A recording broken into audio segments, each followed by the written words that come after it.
just really disappointed in the outcome, and that we played a lot of great snaps out there, but the turnover battle obviously got killed there, and that became the game. And we've done a great job of taking care of it. We've done a good job of taking it off of teams, and I think probably 17 points coming off of turnovers and the short field at the beginning where they got a field goal on the punt return. So we missed our opportunities for sure, and that's what hurt so much. I have no doubt about how to respond, but the guys are disappointed and frustrated about how this ended up here, because that's the moment we're in. So. Start with Charlie here, front row right.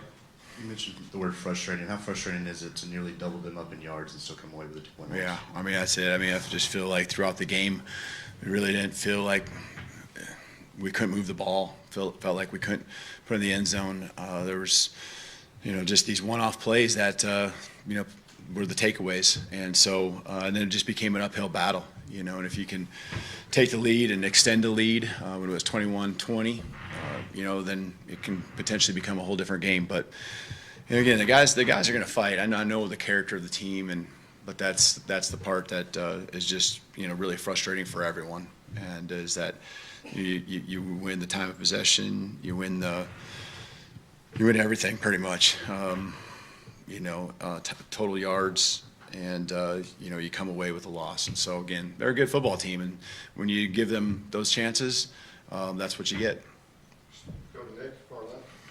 Yeah, the field goal before halftime, or that attempt, what kind of went wrong there? Just walk me through what happened. Yeah, it's a little bit of the same as the last time that we missed one. And just we can get a little better snap, but we can make the kick too. It's a little bit of everything on the execution from snap to the kick, and so we got to find a way to kick it through. When it's not perfect, we got to find a way to execute better, just on the whole thing, on the whole operation.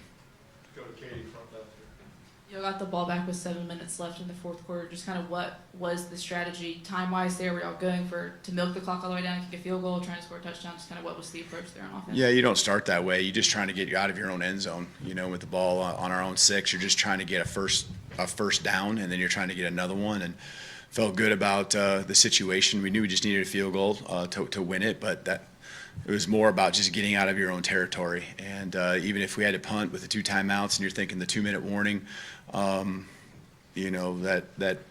we can flip the field and get an opportunity there. But then just the grind that it was, it becomes a situation where you get down to 2 minutes. And again, that wasn't what the intention was going in, is to have this be one possession. I think, most people would be on the same page thinking that you probably got 2 possessions here left to go win it. Let's go to Chase on the right, up the middle there. Offensively, going back the last several games, South Carolina kind of struggled the first 3 quarters or so against LSU, up and down. And then obviously tonight, do you see a larger trend that you see as troubling for the offense? Oh, well, I think we had almost 275 yards in the first half. What's disappointing is the turnovers, because even the interception, we were working in deep into their territory, the interception for a touchdown, and then we just gave them the ball in our own territory a couple times there. So I felt like, it wasn't perfect, but we were facing a very good defense, and we understood that.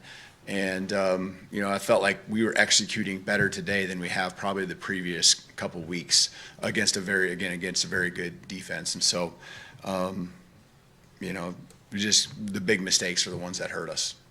Go Colin, front right.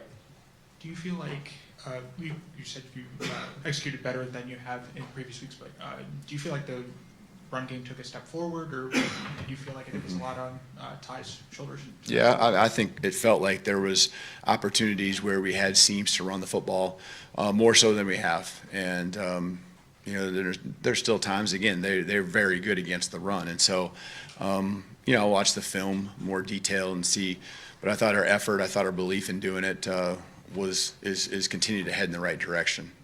Let's go to Joe right behind you. Coach, you mentioned the turnovers, but this is the 5th straight game with a sack fumble. What's your message to Ty in those situations, and what are your thoughts on the protection they received tonight? Yeah, it's with the pressure that they brought, he's got to get rid of it and be okay with throwing it away. It just, you can only hold on so long, and feel like with the blitz they had, you know, you're going to get overwhelmed and outnumbered. And so you just got to understand the situation. I know it's third down and he wants to stay on the field, but you just got to understand, you know, your defense is playing pretty good too, and you just got to live with punting once in a while.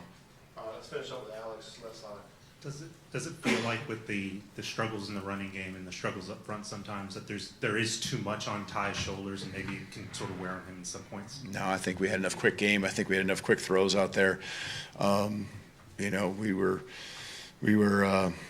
pretty efficient doing it, you know, and guys were making plays, and I thought he managed it well. It's just, again, this game could have gone a whole different direction. You know, one play got him, you know, with the pressure and the interception for a touchdown, then the strip sack that we're talking about. So I thought he, you know, again, it goes back to most of the snaps we played pretty good football, but it's the ones that were big that really hurt us.